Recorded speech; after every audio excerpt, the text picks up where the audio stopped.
रात का मेहमान। गांव के बाहरी हिस्सों में रहने वाली निधि अक्सर अकेले ही अपने घर में रातें बिताती थी।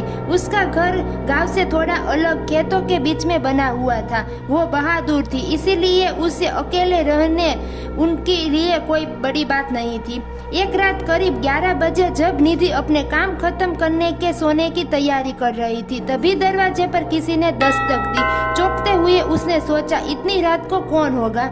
दरवाजा खोलते ही सबसे पहले उसने खिड़की से झांक कर देखा, लेकिन बाहर कोई नहीं था।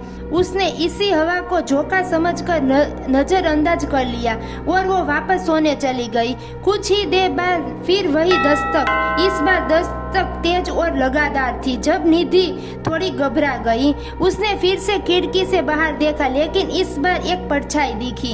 एक लंबा आदमी काले कपड़ों में सिर झुका हुआ उसके दरवाजे के सामने खड़ा था। निधि ने डर के मारे दरवाजा खोलने की हिम्मत ही नहीं की। उसने जोर से कहा, कौन है और इतनी रात को यहाँ क्या कर रहे हो।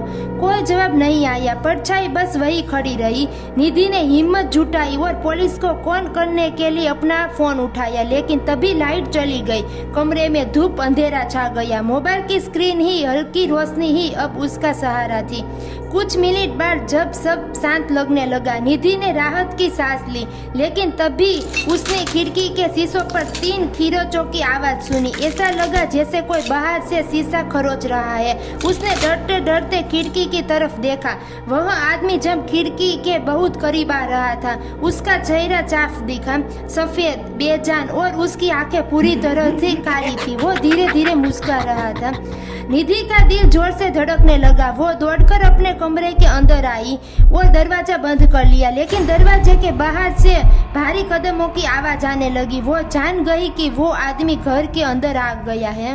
अचानक सब शांत हो गया। न कोई कदमों की आवाज, न कोई दस्तक। निधि ने हिम्मत करके दरवाजा खोलकर बाहर देखा। कोई नहीं था, पर उसका पूरा हॉल कमरे में बड़े बड़े खरोच के निशान बने हुए थे, जैसे किसी ने दीवार पर तेज पंजे मारे हो। सुबह होने तक निधि को नींद नहीं आई। जब उसने गांव वालों को बताया तो उन्होंने कहा कि उस जगह पर कई साल पहले एक आदमी मरा था और उसकी आत्मा अभी भी भटकती है।